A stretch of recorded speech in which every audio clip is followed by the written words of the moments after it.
지난 주간에 여러 성도님들의 사랑과 위로 가운데 어머님께서 천국 가시는 길에 모든 이 세상에서의 절차를 은혜 중에 잘 마쳤습니다. 먼 길을 와서 위로해 주시고 또 여러 위로의 메시지로 함께 해주신 여러분들께 감사를 드립니다. 장례 예배 때 말씀드렸지만 이제 저희 부부를 위해서 또 저희 자녀들을 위해 기도해 주는 부모님은 제 아내나 저나 이 세상에 더 이상 안 계십니다. 그동안 부모님의 기도의 힘으로 이렇게 살아왔는데 이제는 저희가 자녀들과 교회와 하나님의 나라의 기도의 힘이 되어야 한다는 사실을 새삼 깨달았습니다. 또한 교회에 저희 가정을 위해 기도해 주시는 부모님과 같은 분들이 계시다는 것, 그것이 얼마나 감사한지 모릅니다.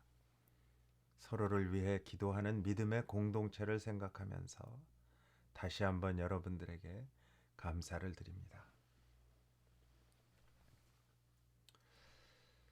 우리가 사는 이 세상은요, 참 죄악의 권세 아래 있습니다.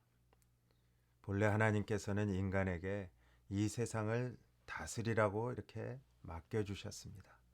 창세기 1장 28절에 보면 하나님이 그들에게 복을 주시며 하나님이 그들에게 이르시되 생육하고 번성하여 땅에 충만하라. 땅을 정복하라.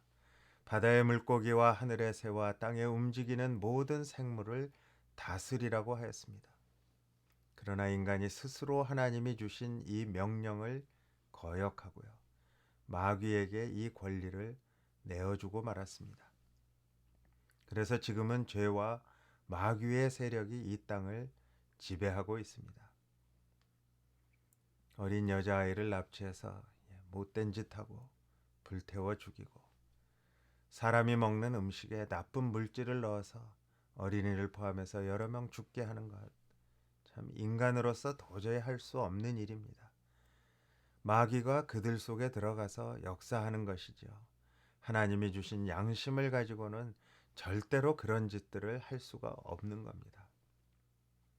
사람들이 만물보다 부패한 심령을 가지게 된 것, 그것은 사람들이 죄를 지어서요. 사탄이 그들 속에 들어가서 양심을 마비시키고 그들의 인격을 완전히 사로잡았기 때문에 그런 상상할 수 없는 악한 죄를 짓는 것입니다. 헬라어로 디아볼로스라고 하는 그 마귀는 비방자, 참소자, 그리고 적이라는 의미를 가지고 있습니다. 마가복음 1장 13절에 보면 예수님을 시험한 자가 사탄이라고 되어 있어요. 그래서 마귀는 일반적인 보통 명사이고 사탄은 특정한 것을 가리키는 고유 명사라고 이해하시면 됩니다. 사탄과 마귀는 한 통속이고요. 구별 없이 쓰이기도 하지만요. 사탄은 어두움의 최고 주관자로 단수입니다.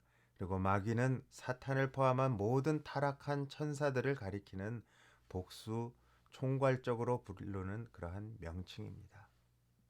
사탄에 관해서 이사야서 14장 12절로 20절, 에스겔서 28장 11절로 19절 등에 아주 간략하게 설명되어 있어요. 사탄은 사람들을 통하여 자신을 나타내고 있지만요. 하나님이 사탄에 대해서는 자세하게 기록하고 있지 않기 때문에 우리가 분명하게 세세한 것까지 알 수는 없습니다. 마귀는 성경에서 타락한 천사로, 또 세상의 임금으로, 세상의 신으로, 공중의 권세 잡은 자로, 흑암의 권세, 거짓말하는 영, 미혹의 영 등으로 이렇게 불리고 있습니다.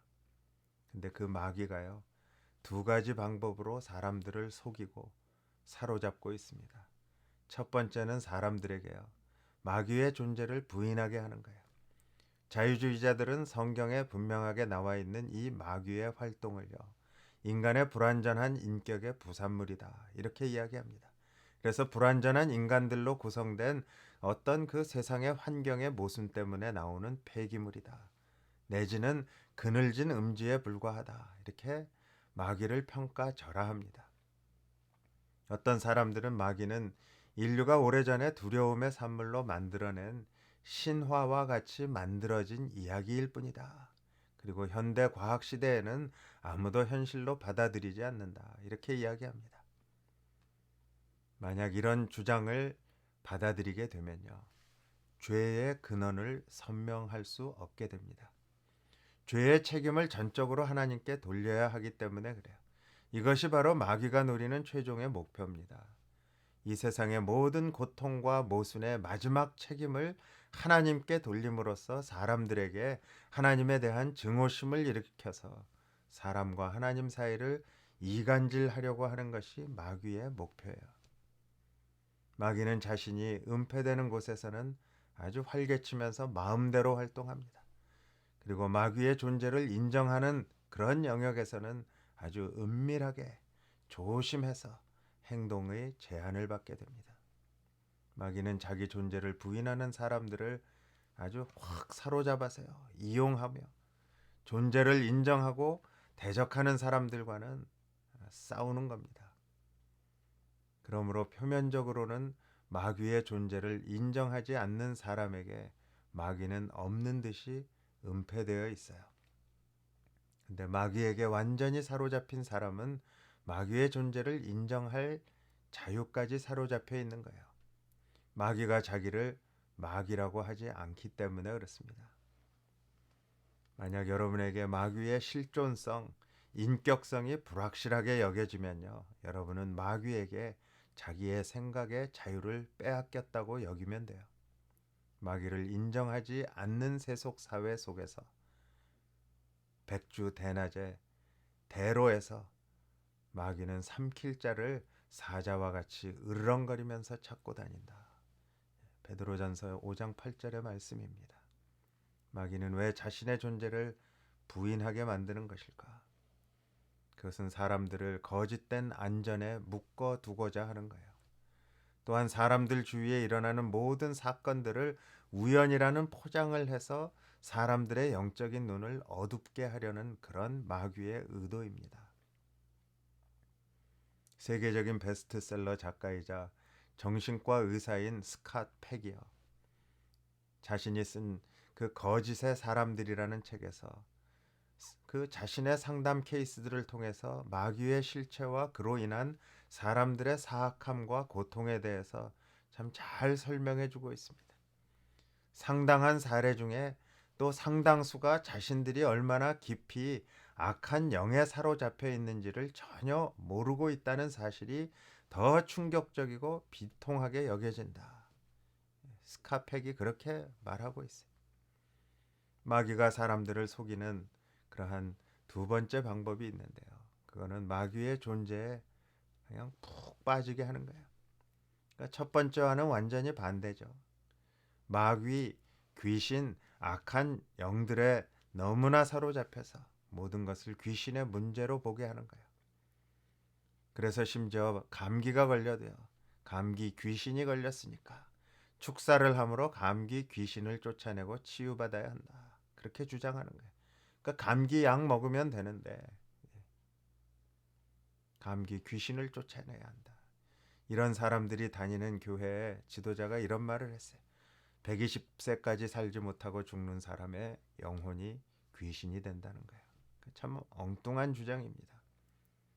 성경에서는 이런 주장을 지지할 만한 구절을 우리가 아무리 눈을 씻고 찾아봐도 찾아볼 수 없어요. 신학적으로도 근거가 없는데도 그저 자신들의 임상적 체험에서 나온 것을 주장합니다. 축사할 때 정체를 밝히라고 하면요, 마귀들은 죽은 사람들의 이름을 대기도 해요. 하지만 거짓의 아비인 마귀의 말을요, 고지것대로 믿는 것 참 어리석은 일입니다. 이와 같이 마귀는 다양하게 사람들을 속이고 또 유혹하고 시험에 빠지게 합니다. 더욱이 하나님의 뜻대로 살면서 성령의 인도를 받으려고 하면요, 마귀는 더욱더 혈안이 되어서 시험하고 넘어뜨리려고 하는 거예요. 그래서 우리가 하나 교훈으로 삼아야 하는, 오늘 본문에서 참 교훈으로 삼아야 하는 것은 성령의 역사가 있는 곳에 마귀의 시험이 있습니다. 마태복음 3장에서 주님이 세례를 받으셨어요. 그리고 나서 성령이 임하셨어요. 그런데 성령이 임하시면 일생 평안하고 만사 형통하는 것이 아니라 우리 주님을 보니까 바로 시험이 찾아왔어요. 성령이 역사할 때 마귀도 역사하는 거예요. 은혜를 빼앗아 가려고 하기 때문에 그래요. 마태복음 13장 19절에서 아무나 천국 말씀을 듣고 깨닫지 못할 때는 악한 자가 와서 그 마음에 뿌려진 것들을 빼앗는다고 말씀하고 있어요. 그래서 오늘 본문 1절에 보니까 예수님도 성령에 이끌려 마귀에게 시험을 받으러 광야로 가셨다. 이렇게 기록하고 있는 겁니다. 예수님의 시험에 있어서 절대로 받아들일 수 없는, 우리가 인정할 수 없는 주장들이 있어요. 첫째 주장은 예수님이 마귀에게 시험을 받았다는 것, 그것은 마귀에게 훈련을 받고 예수님이 한 수 배웠다는 주장이에요. 이런 주장은 사탄 숭배자들이 하는 말입니다. 마귀가 하나님의 일을 돕고 예수님이 마귀에게서 배웠다는 주장이에요. 근데 성경은 이에 대해서 너무 분명하게 선포하고 있습니다. 고린도전서 2장 16절에 보니까 누가 주의 마음을 알아서 주를 가르치겠느냐. 아무도 주를 가르칠 자가 없다는 거예요. 로마서 11장 34절에 보니까 누가 주의 마음을 알았느냐. 누가 그의 모사가 되었느냐. 주님은 인간의 연약함을 채울하기 위해서 하나님의 특별하신 계획에 따라 연단을 받으신 것뿐입니다. 마귀는 단순히 욥의 연단 때처럼 하나님의 도구로 쓰였을 뿐입니다. 또 사람들이 이런 또 두 번째 주장을 해요. 예수님 자신의 내면에 어떤 부족함이 있었기 때문에 보완되지 않으면 안 된다고 하는 그리스도 부족설입니다. 하지만 주님은 시험 받으시기 전에 이미 성령과 불로 세례를 주시는 그런 분이었어요. 요한복음 1장 14절에 보니까 주님이 은혜와 진리가 충만하신 분이라고 증거했어요. 거기에서 충만은요, 하나의 부족함이 없다라는 그런 뜻이에요. 그렇기 때문에 주님께 부족이란 있을 수 없는 이야기입니다. 예수님은 완전하신 하나님이십니다. 주님께 만약 조금이라도 부족함이 있다면 우리가 받은 구원도 완전하지 못할 거예요. 우리가 받은 구원, 예수님이 완전하신 하나님이시기 때문에 우리의 구원도 온전한 구원이 될 줄 믿습니다. 또 세 번째 주장이 있는데요. 예수님이 시험을 받으신 것, 주님의 내적 회의나 인간의 본능적 충동 때문에 스스로 자기가 자기 시험의 대상이 되어서 자기 시험에 빠졌다. 그런 자유주의자들의 주장도 있습니다. 그러나 주님은 성령으로 잉태되신 분이에요. 육으로 난 자연인이 가진 죄성을 포함한 그 어떤 육적인 충동도 우리 주님 안에는 가지고 계시지 않았어요. 그런 것은 없었어요. 주님은 아담에게서 나지 아니하시고 여인의 후손으로 나셨다. 창세기 3장 15절에 그렇게 말씀해요. 성령으로 잉태하신 분이다.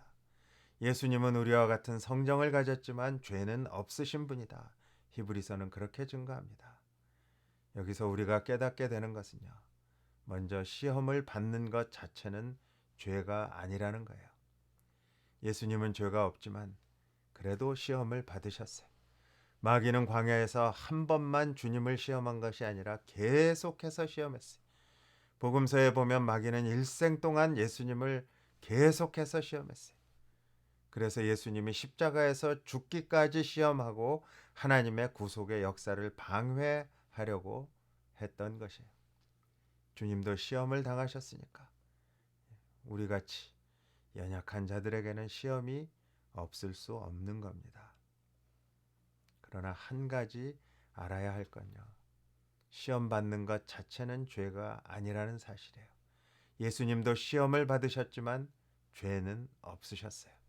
시험은 누구나 받는데 죄를 지을 수도 있고 짓지 않을 수도 있습니다.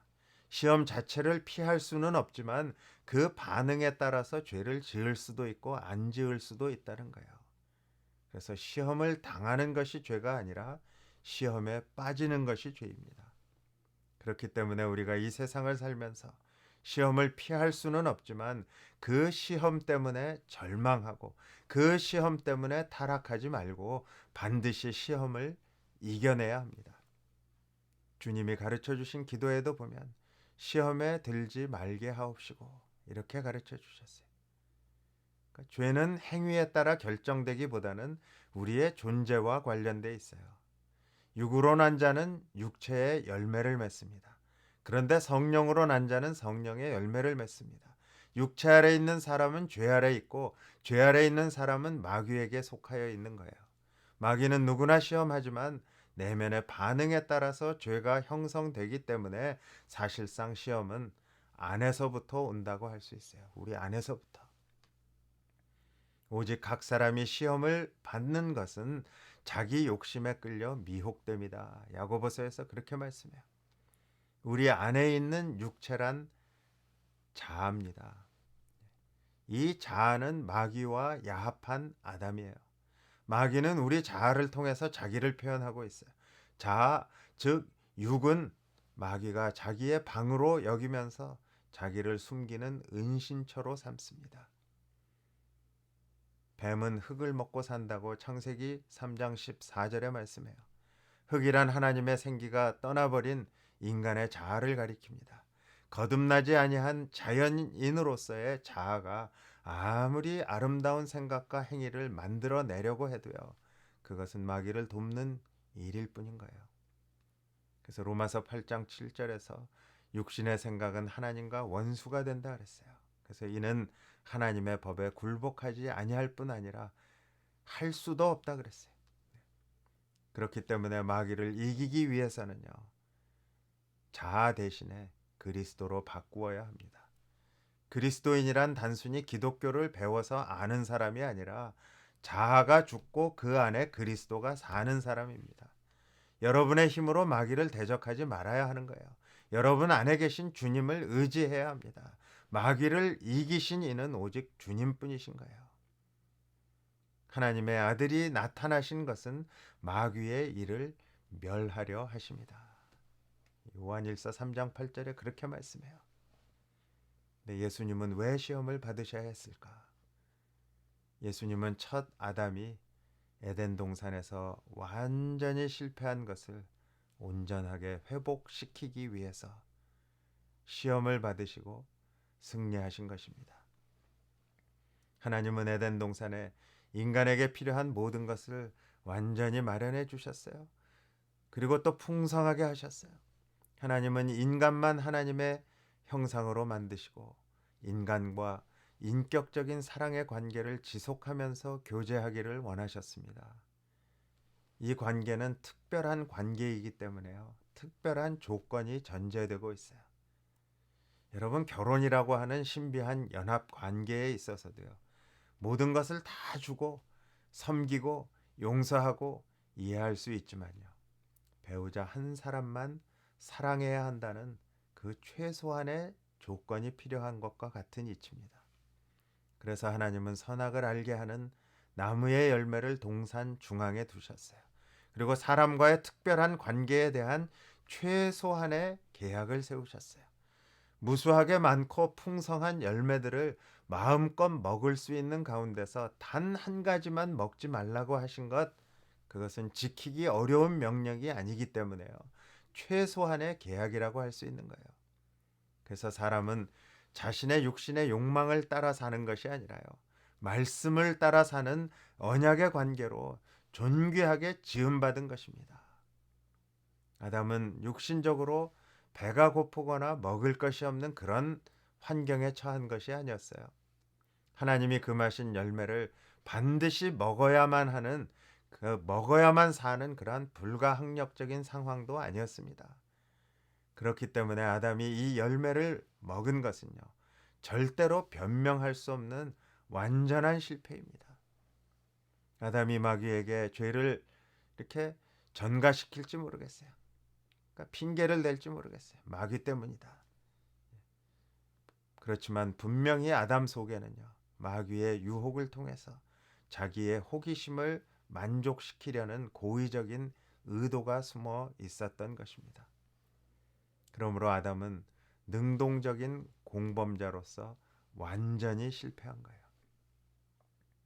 하지만 마지막 아담, 그 예수 그리스도께서는 완전하게 승리하셨어요. 예수님은 아담과는 다르게 하나님과의 특별한 관계를 지속하는 데 있어서 돌로 떡을 만들어 먹지 말아야 한다는 그러한 조건에 구속받는 분이 아니었습니다. 하나님은 그 독생자 예수님에게 어떠한 조건도 명하신 적이 없어요. 그리고 이미 마태복음 3장 17절에서 이는 내 사랑하는 아들이라고 선포하셨어요. 예수님은 어떤 조건에 의해서 하나님과의 특수한 관계가 맺어진 게 아니기 때문에요. 조건이 파기된다고 그 관계가 끊어지는 게 아닙니다. 그러므로 40일을 굶주리신 주님이 돌로 떡을 만들어 먹는 것은요, 얼마든지 주님의 재량에 맡겨져 있습니다. 그럼에도 불구하고요, 그런 제안이 마귀에게서 나왔기 때문에 주님은 그것을 거절하셨습니다. 이것이 주님의 완전한 승리입니다. 아담은 얼마든지 먹을 음식이 있었고 한 끼도 굶지 않았는데 먹는 문제를 가지고 완전히 실패했어요. 그러나 주님은 40일을 금식하셔서 먹지 않으면 죽을 수도 있는 상황에서도 먹는 문제로 완전히 승리하셨어요. 이것을 통해 주님은 아담의 실패를 완전히 회복하신 거예요. 또한 이를 통해 우리에게 주시는 하나님의 메시지가 있는데요. 우리가 환경을 개선해서 시험을 이기려는 태도는 버려야 한다는 거예요. 그러니까 내가 그런 처지였기 때문에 이렇게 시험에 들었다. 그런 태도는 버려야 하는 거예요. 40일을 밤낮으로 금식하신 주님께 마귀는 먹는 문제로 시험했어요. 너무나도 배가 고파서 떡을 필요로 할 때 마귀는 바로 그 떡의 문제로 시험했던 겁니다. 주님은 너무나도 떡이 필요했고요. 돌로 떡을 만들 그럴 능력도 있습니다. 그러나 그것이 마귀가 시킨 일이기 때문에 말씀으로 물리치시고 승리하셨어요. 그러므로 우리는 내가 너무 가난해서 먹고 살기 힘들어서 시험과 유혹을 이기지 못했습니다. 라고 변명할 수 없는 겁니다. 사람은 떡으로만 사는 것이 아니라 하나님의 말씀으로 사는 것입니다. 물론 떡이 필요합니다. 그러나 먹는 문제, 돈 문제 등으로 아무리 위급해도 시험에 빠져서 신앙을 포기하고 말씀대로 살지 못해서는 안 된다는 거예요. 먼저 주님의 말씀과 하나님의 나라를 구하면 우리의 필요를 반드시 하나님이 책임져 주시는 것입니다. 그런즉 너희는 먼저 그의 나라와 그의 의를 구하라. 그리하면 이 모든 것을 너희에게 더하시리라. 반대로 너무 많은 것을 가져서 너무 편안하다 보니까 내가 시험에 들었습니다. 그렇게 말할 수도 없다는 거예요. 우리는 결코 환경 때문에 시험에 드는 것이 아닙니다. 주님과 함께 있지 못해서 시험에 드는 겁니다. 내가 궁핍함으로 말하는 것이 아니니라. 어떠한 형편에든지 나는 자족하기를 배웠노니 나는 비천에 처할 줄도 알고 풍부에 처할 줄도 알아 모든 일 곧 배부름과 배고픔과 풍부와 궁핍에도 처할 줄 아는 일체의 비결을 배웠노라. 그리고 나서 바울이 뭐라 그래요? 내게 능력 주시는 자 안에서 내가 모든 것을 할 수 있느니라. 주님과 함께 있으면 능치 못함이 없다는 거예요. 시험에 빠지지 않는다는 거예요. 내게 능력 주시는 자 안에서 내가 모든 것을 할 수 있느니라. 로마서 8장 37절에 바울은 또 이렇게 얘기해요. 이 모든 일에 우리를 사랑하시는 이로 말미암아 우리가 넉넉히 이기느니라. 우리가 환경 탓하고 마귀가 나를 시험해서 내가 그냥 좀 시험 들었어요. 시험 든 게 뭐 자랑이에요. 우리가 주님과 함께하면 우리가 넉넉히 이길 수 있다. 그 말씀을 기억하면서요. 우리가 늘 항상 주님과 동행하는 삶, 그것이 형통한 삶이에요. 오늘 본문에 보면 마귀가 예수님을 유혹할 때 항상 사용하는 구절이 있어요. 내가 만일 하나님의 아들이거든. 명하여 이 돌들로 떡덩이가 되게 하라. 만일이라는 가정, 사실이 아닐 수도 있다는 그러한 말을 내포하고 있는 거예요. 그러니까 만일이라는 말을 사용함으로 마귀는 기정사실을 의심하게 하는 거예요. 이런 의심을 가게 함으로 시험이 시작되는 거예요. 시험하는 자의 목적은요, 하나님이 사람 속에 이미 성취해 놓으신 그 진리, 사실을 만일 참으로라는 가정을 통해서 근본적으로 흔드는 겁니다. 이것은 창세기 3장 1절에서 볼 수 있어요. 하나님이 참으로 너희에게 동산 모든 나무의 열매를 먹지 말라 하시더냐. 그것과 같은 질문이에요. 만일 참으로, 그런 말로써 기정사실을 재차 반복해서 물어봅니다. 그래서 의심을 품고 자기 생각이 강해지게 해요. 그래서 기정사실, 성경에 나와 있는 그 진리의 말씀을 믿는 것이 아니라 내가 그렇게 착각하고 살았구나, 이렇게 생각하게 하는 거예요. 흔히 이단들이 믿는 성도들에게 와서요, 당신은 참으로 구원받았습니까? 라고 이렇게 질문해요. 성도들은 지금까지 잘 믿고 구원의 확신을 가지고 살았는데 어느 날 참으로 구원받았느냐, 그런 질문을 받게 되면 믿음이 약한 사람은 자신을 들여다보면서 질문을 하고 사색에 잠깁니다. 그런 모습을 보이면 이단들이 뭐라 그래요? 당신이 구원받았다면 당신 삶이 왜 그 모양 그 꼴입니까? 라고 결정타를 날립니다. 그러면 성도는 자신의 삶을 돌아보면서 불안해해요. 그리고 의심하면서 이단의 가르침에 귀를 기울이게 됩니다. 이렇게 사탄은 참으로 만일 그런 말들을 통해서 계시된 하나님의 말씀의 진리를 기정사실로 받아들이지 못하게 합니다. 그리고 사색에 잠기게 합니다. 그래서 그것이 더 지성적이고 우월한 모습이라고 착각하게 만듭니다. 그래서 마침내 계시된 진리가 참 진리가 아니라 자기 스스로의 인식으로 깨달은 것 같이 그렇게 속이는 거예요. 그러면 성도 안에 있는 계시의 조명이 흐려지게 되고요, 마침내 어두움에 갇혀버리게 됩니다. 그래서 내가 정말 구원받은 걸까? 내가 정말 하나님의 사랑받는 자녀인가? 이런 자의식이 일어날 때 하나님과 단절되기 시작합니다.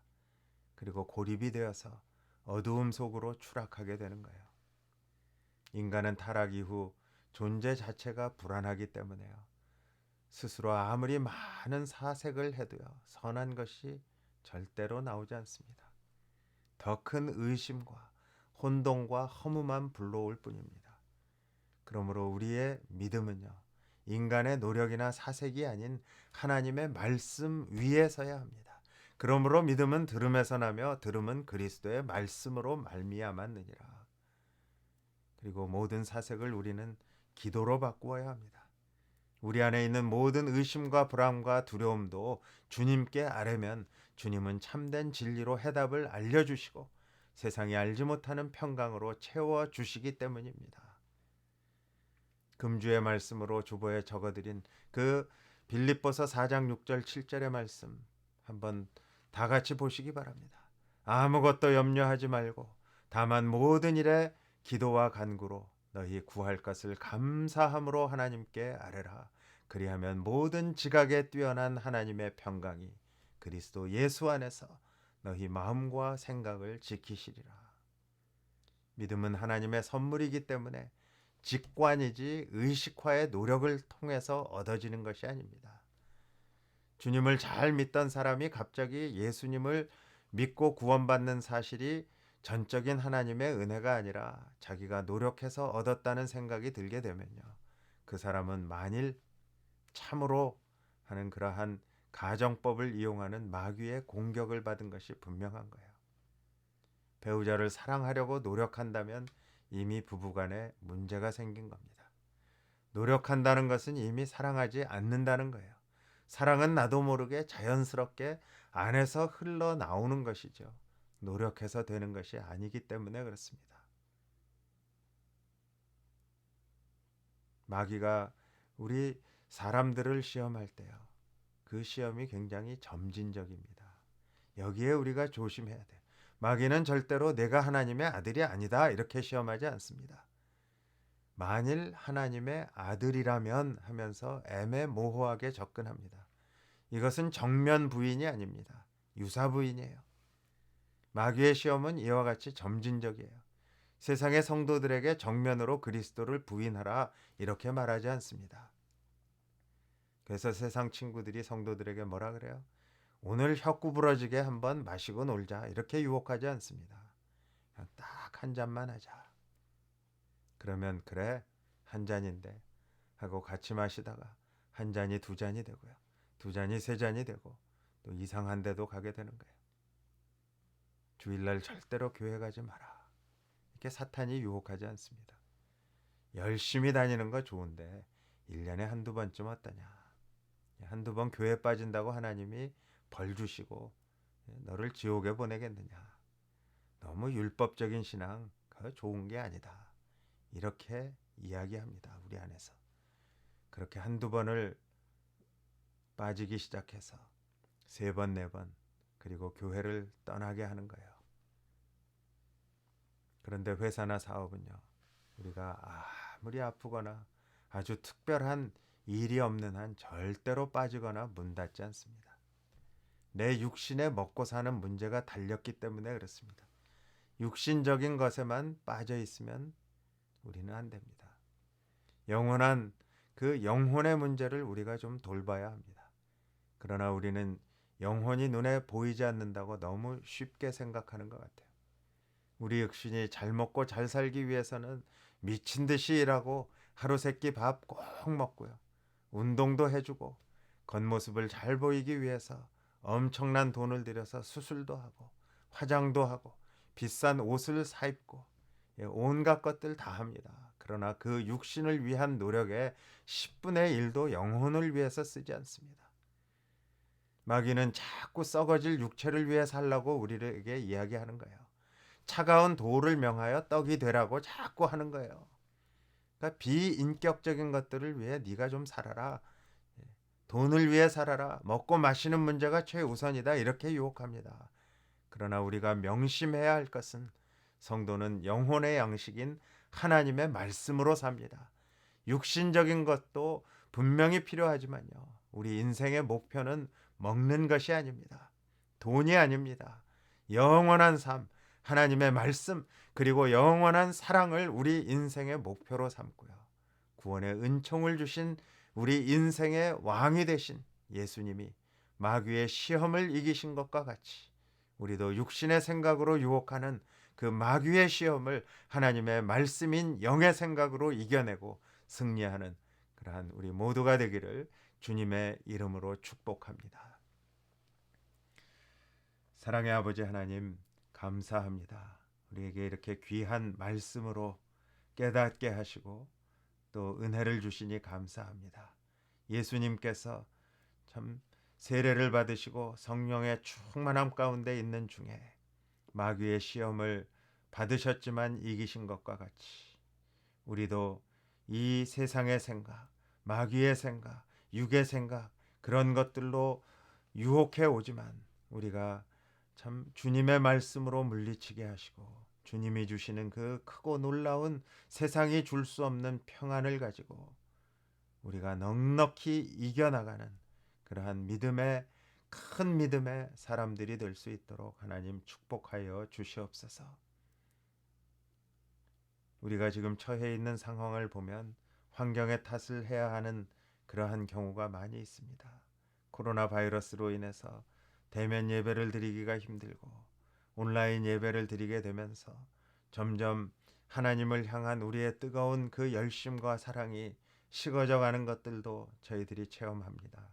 하지만 참 그런 환경 속에서도 주님을 뜨겁게 사랑하며 주님 앞에 영과 진리로 예배할 때 하나님이 참 이 세상의 모든 유혹을 넉넉히 이길 수 있게 크고 놀라운 은혜로 함께 하시고 능력으로 함께 해주시는 것을 저희들이 사업처에서 직장에서 가정에서 체험하며 주님께 나와 더욱 열심히 주님 앞에 예배할 수 있는 그러한 귀한 믿음의 공동체가 될 수 있도록 하나님 은혜를 주시고 역사하여 주시옵소서. 예수님의 이름으로 감사하며 기도드렸습니다. 아멘.